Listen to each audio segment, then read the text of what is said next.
మనం స్నానాల గదిలోకి వెళ్ళినప్పుడు అక్కడ పక్కపక్కనే రెండు వస్తువులుంటాయి కదా.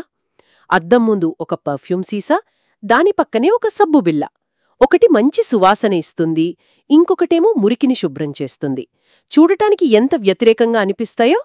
కాని ఈ రెండింటి మధ్య ఒక రహస్య బంధుత్వం ఉందని ఎప్పుడైనా అనిపించిందా? ఈరోజు మనం ఆశ్చర్యకరమైన ఆ రసాయన కథని ఛేదించబోతున్నాం. మనకు అందిన సమాచారం ప్రకారం సువాసనను సృష్టించే ఎస్టెరిఫికేషన్, అలాగే శుభ్రతను అందించే షాపోనిఫికేషన్, ఈ రెండు ప్రక్రియల గురించి లోతుగా చర్చిద్దాం. మన జీవితంలో ఇవి ఎంతగా పెనవేసుకుపోయాయో చూద్దాం. ఇది చాలా ఆసక్తికరమైన అంశం. ఎందుకంటే ఇది ఒకే నాణ్యానికి రెండు వైపులా చూడటం లాంటిది. ఒక రసాయన ప్రక్రియ కొన్ని అణువులను అందంగా కలిపి ఒక సువాసనను సృష్టిస్తుంది. దానికి దాదాపు వ్యతిరేకమైన మరో ప్రక్రియ అవే అణువులను విడగొట్టి శుభ్రపరిచే ఒక శక్తివంతమైన సాధనాన్ని తయారుచేస్తుంది. అంటే ఇది సృష్టి మరియు విచ్చిత్తి రెండింటి వెనుకున్న సైన్స్ అన్నమాట. సరే, అయితే ఆ సృష్టితోనే మొదలుపెడదాం. అందమైన సువాసనల ప్రపంచంలోకి వెళదాం. ఎస్టరిఫికేషన్, ఈ పేరు వినడానికి కొంచెం క్లిష్టంగా ఉంది. కాని దీని వెనుకున్న ఆలోచన చాలా సరళమైనది అంటారు కదా. అసలు ఈ ఎస్టర్లు అంటే ఏంటి? అవి ఎలా పుడతాయి? ఖచ్చితంగా దీన్ని మనం చాలా సులభంగా అర్థం చేసుకోవచ్చు. రెండు బిల్డింగ్ బ్లాక్స్ ఉన్నాయనుకుందాం. ఒకటి ఒక ఆమ్లం అంటే యాసిడ్, ఓకే. మరొకటి ఆల్కహాల్. ఈ రెండూ కలిసినప్పుడు ఒక కొత్త సమ్మేళనం ఏర్పడుతుంది. దాన్నే మనం ఎస్టర్ అంటాం. ఓ, ఈ కలయిక ప్రక్రియనే ఎస్టరిఫికేషన్ అంటారు. అంటే సింపుల్గా ఆమ్లం plus alcohol equals ester. Okay, మన దగ్గరున్న సమాచారంలో ఒక ఉదాహరణ కూడా ఉంది. ఈథనోయిక్ ఆమ్లాన్ని ఈథనాల్తో కలిపినప్పుడు ఎస్టర్ ఏర్పడుతుందని. ఈథనోయిక్ ఆమ్లం అంటే వెనిగర్లో ఉండేది కదా. అవును, అదే. ఈథనాల్ అంటే ఒక రకమైన ఆల్కహాల్. అయితే ఇక్కడ ఆమ్ల ఉత్ప్రేరకం అంటే యాసిడ్ క్యాటలిస్ట్ గురించి కూడా చెప్పారు. దాని పాత్ర ఏమిటి? అది ఎందుకు అవసరం? చాలా మంచి ప్రశ్న అడిగారు. ఆ యాసిడ్ క్యాటలిస్ట్ ఒక మధ్యవర్తి లాంటిదనుకోండి. ఒక ఆమ్లం, ఒక ఆల్కహాల్ రెండూ ఒకే చోట ఉన్నా వాటంతట అవే కలవడానికి చాలా సమయం పడుతుంది. అవునా? అవును, అసలు కలవకపోవచ్చు కూడా. ఈ మధ్యవర్తి ఏం చేస్తాడంటే వారిద్దరిని దగ్గరికి చేర్చి వారి మధ్య బంధం ఏర్పడటానికి సహాయం చేస్తాడు. ఓ, అలాగా? చర్యలో నేరుగా పాల్గొనడు, కాని చర్య వేగంగా జరగటానికి కారణమవుతాడనమాట. ఆ మధ్యవర్తి లేకపోతే మనకు కావాల్సిన ఎస్టర్ అంత సులభంగా ఏర్పడదు. అద్భుతం. అంటే ఒక మధ్యవర్తి సహాయంతో యాసిడ్, ఆల్కహాల్ కలిసిపోయి ఎస్టర్ అనే కొత్త పదార్థం ఏర్పరింది. అంతా బానే ఉంది. కాని దీని ప్రత్యేకతేమిటి? దీనికున్న సూపర్ పవర్ ఏంటి? దాని సూపర్ పవర్ దాని వాసనలోనే ఉంది. వాసనలోనా? అవును. ఎస్టర్ల యొక్క ముఖ్య లక్షణం వాటి తీయని పండ్లలాంటి సువాసన. మనం తినే అరటిపండు, పైనాపిల్, స్ట్రాబెర్రీ, ఆ పండ్లకు వాటి సహజమైన సువాసన రావడానికి కారణం వాటిలో ఉండే ఈ రకరకాల ఎస్టర్లే. ప్రకృతిలో వాసనలను సృష్టించే కళాకారులివి. అంటే మనం కెమిస్ట్రీ ల్యాబ్లో సరైన యాసిడ్ను, సరైన ఆల్కహాల్ను కలిపితే మనం పైనాపిల్ వాసనను సృష్టించవచ్చా? నిజానికి చాలామంది కెమిస్ట్రీ విద్యార్థులు చేసే మొదటి ప్రయోగాలలో ఇది ఒకటి. ఆ రోజు ల్యాబ్ మొత్తం ఏదో బబుల్గమ్ ఫ్యాక్టరీలా వాసన వస్తుంది. నిజంగానా? అవును. అప్పుడే మనకర్థమవుతుంది మనం తినే స్వీట్లు, ఐస్ క్రీములలోని ఆర్టిఫిషియల్ ఫ్లేవర్స్ ఎక్కడ్నుండి వస్తాయో. పర్ఫ్యూమ్ పరిశ్రమ మొత్తం ఈ సూత్రం మీద ఆధారపడి ఉంది. గులాబీ వాసన కావాలంటే ఒక రకమైన ఎస్టర్, మల్లెపూల వాసన కావాలంటే మరో రకమైన ఎస్టర్, ఇలా డిజైన్ చేస్తారు. ఒక్క నిమిషం, ఇక్కడ నాకు సందేహం. మనం ఐస్ క్రీంలో వాడే ఆర్టిఫిషియల్ పైనాపిల్ ఫ్లేవర్లోని ఎస్టర్కు, నిజమైన పండులో ఉండే ఎస్టర్కు రసాయనికంగా ఏమైనా తేడా ఉంటుందా, లేక రెండూ ఒకటేనా? ఇది చాలా లోతైన ప్రశ్న.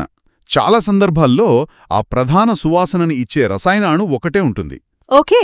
అంటే ల్యాబ్లో తయారు చేసిన పైనాపిల్ ఎస్టర్ అణువు, పండులో ఉండే ప్రధాన ఎస్టర్ అణువు ఒకేలా ఉంటాయి. కాని అసలు మ్యాజిక్ ఇక్కడే ఉంది. నిజమైన పండులో ఆ ఒక్క ఎస్టర్తో పాటు వందలాది ఇతర సూక్ష్మమైన ఎస్టర్లు, ఇతర సమ్మేళనాలు ఉంటాయి. ఓ, చాలా ఉంటాయన్నమాట. అవును. అవన్నీ కలిసి ఒక సంక్లిష్టమైన, సహజమైన సువాసనను సృష్టిస్తాయి. అందుకే కొన్నిసార్లు ఆర్టిఫిషియల్ ఫ్లేవర్లు కొంచెం ఫ్లాట్గా, ఒకే రకంగా అనిపిస్తాయి. ప్రకృతి సృష్టిని అంత సులభంగా అనుకరించలేం. అర్థమైంది. అంటే ఎస్టరిఫికేషన్ అనేది సువాసనలు, రుచుల ప్రపంచాన్ని శాసిస్తుంది. మనం అందమైన, సువాసనగల అణువులను నిర్మించాం. కాని ఇక్కడే కథ ఊహించని మలుపు తీసుకుంటుంది. మనం ఇంత అందంగా సృష్టించిన ఈ సువాసన అణువును విడగొట్టడానికి ప్రయత్నిస్తే ఏమవుతుంది? అదే రసాయన చర్యను మనం రివర్స్లో నడిపితే? అప్పుడు మనం సువాసనల ప్రపంచం నుండి ఒక్కసారిగా శుభ్రత ప్రపంచంలోకి అడుగుపెడతాం. శుభ్రత ప్రపంచంలోకా? అవును. మనం ఆ ఎస్టర్ను తీసుకుని సోడియం హైడ్రాక్సైడ్ లాంటి ఒక బలమైన క్షారంతో, అంటే ఆల్కలీతో వేడి చేస్తే ఆ బంధం విరిగిపోతుంది. ఎస్టర్ తిరిగి దాన్ని అసలు రూపాలైన ఆల్కహాల్గా మరియు కార్బాక్సిలిక్ ఆమ్లం యొక్క లవణంగా విడిపోతుంది. అంటే మనం సృష్టించిందాన్ని మళ్ళీ విడగొట్టామన్నమాట. సరిగ్గా అదే. ఈ ప్రక్రియనే శాపోనిఫికేషన్ అంటారా? ఆ పేర్లోనే సోప్ ఉన్నట్టు అనిపిస్తోంది. ఖచ్చితంగా. లాటిన్లో శాపో అంటే సబ్బు అని అర్థం. ఓ, అలాగా. అందుకే ఈ ప్రక్రియకు శాపోనిఫికేషన్ అని పేరొచ్చింది. ఎందుకంటే ఇది అక్షరాల సబ్బును తయారుచేసే ప్రక్రియ. ఆ కార్బాక్సిలిక్ ఆమ్లం యొక్క సోడియం లవణం ఏదైతే ఉందో అదే మన సబ్బు. ఒక సువాసనగల పదార్థాన్ని తీసుకొని దాన్ని ఒక క్షారంతో చర్య జరిపితే అది శుభ్రపరిచే సబ్బుగా మారుతుంది. ఇది నమ్మశక్యంగా లేదు. మన పూర్వీకులు సబ్బును జంతువుల కొవ్వు, బూడిదతో తయారుచేసేవారని విన్నాం. దానికి ఈ ప్రక్రియకు ఏమైనా సంబంధముందా? అదే కదా ఇక్కడ ఆశ్చర్యపరిచే విషయం. వాళ్లకు కెమిస్ట్రీ ఫార్ములాలు, అణువుల గురించి ఏమీ తెలీదు. కాని వాళ్ళొక ప్రాథమిక సూత్రాన్ని కనుగొన్నారు. ఎలా? జంతువుల కొవ్వులో సహజంగా ఎస్టర్లు ఉంటాయి. చెక్కబూడిదిలో పొటాషియం కార్బోనేట్ అనే క్షారముంటుంది. ఓకే. ఆ రెండింటిని కలిపి నీటితో వేడి చేసినప్పుడు వాళ్లకు తెలియకుండానే వాళ్లు శాపోనిఫికేషన్ చర్యను జరుపుతున్నారు. కొవ్వులోని ఎస్టర్లు, బూడిదిలోని క్షారం, ఈ రెండూ కలిస్తే శుభ్రపరిచే అద్భుతం జరుగుతుందని గమనించారు. వావ్! ఇది సైన్స్ కంటే ముందొచ్చిన ఆవిష్కరణ అన్నమాట. అవును. అంటే సబ్బు అనేది కేవలం ఒక రకమైన రసాయన లవణం, అంటే ఒక ఉప్పు లాంటిదా? ఉప్పు మురికిని ఎలా శుభ్రం చేస్తుంది? ఇక్కడ నాకు కొంచెం కన్ఫ్యూజన్గా ఉంది. మన సమాచారంలో సబ్బుల పొడవైన గొలుసు గలిగిన కార్బాక్సిలిక్ ఆమ్లాల లవణాలు అనుంది. ఆ పొడవైన గొలుసు వెనుక ఉన్న రహస్యమేమిటి? ఇప్పుడు అసలు విషయానికొచ్చాం. ఆ పొడవైన గొలుసులోనే సబ్బు యొక్క మొత్తం శక్తి దాగి ఉంది. సబ్బు అణువును ఒక తాటపురుగులా ఊహించుకోండి. తాటపురుగులా? నీటిని విపరీతంగా ఇష్టపడుతుంది, అంటే హైడ్రోఫిలిక్. కాని దాని తోకకు నీరంటే అస్సలిష్టం ఉండదు. మరి దానికేమంటే ఇష్టం? దానికి నూనె, గ్రీజు, మురికి అంటేనే ఇష్టం. దీన్ని హైడ్రోఫోబిక్ అంటారు. ఓకే, అంటే రెండు వ్యతిరేక వ్యక్తిత్వాలున్న ఒక అణు అన్నమాట. సరిగ్గా చెప్పారు. మనం సబ్బుతో చేతులు కడుక్కున్నప్పుడు ఏం జరుగుతుందంటే లక్షలాది ఈ తాట పురుగులు రంగంలోకి దిగుతాయి. వాటి తోకలన్నీ కలిసి బట్టలపై లేదా మన చర్మంపై ఉన్న నూనె, మురికి చుట్టూ గుమిగూడి దాన్ని పట్టుకుంటాయి. ఓకే, పట్టుకుంటాయి. అదే సమయంలో వాటి తలలన్నీ బయట ఉన్న నీటి వైపుకు ఉంటాయి. మనం నీటితో కడిగినప్పుడు నీటిని ప్రేమించే తలలు నీటితో పాటు ప్రవహిస్తాయి. అవును. అలా వెళ్తూ తమ తోకలతో పట్టుకున్న మురికిని కూడా లాక్కెళ్ళిపోతాయి. ఓ, ఇప్పుడు అర్థమైంది. ఆ పొడవైన గొలుసు అనేది ఆ మురికిని పట్టుకునే తోక అన్నమాట. ఆ తోక లేకపోతే సబ్బుకు శుభ్రపరిచే శక్తే ఉండదు. ఇప్పుడు పూర్తిగా అర్థమైంది. ఆ పొడవైన తోక ఒక యాంకర్ లాగా మురికిని పట్టుకుంటుంది, తలేమో నీటితో కలిసి దాన్ని లాగేస్తుంది. ఎంత అద్భుతమైన మెకానిజం! కాబట్టి మనం ఈరోజు చర్చించిన అంశాలను ఒక్కసారి వెనక్కి తిరిగి చూస్తే, ఒక యాసిడ్, ఒక ఆల్కహాల్ కలిస్తే ఎస్టరిఫికేషన్ ద్వారా తీయని వాసన ఉండే ఎస్టర్ ఏర్పడుతుంది.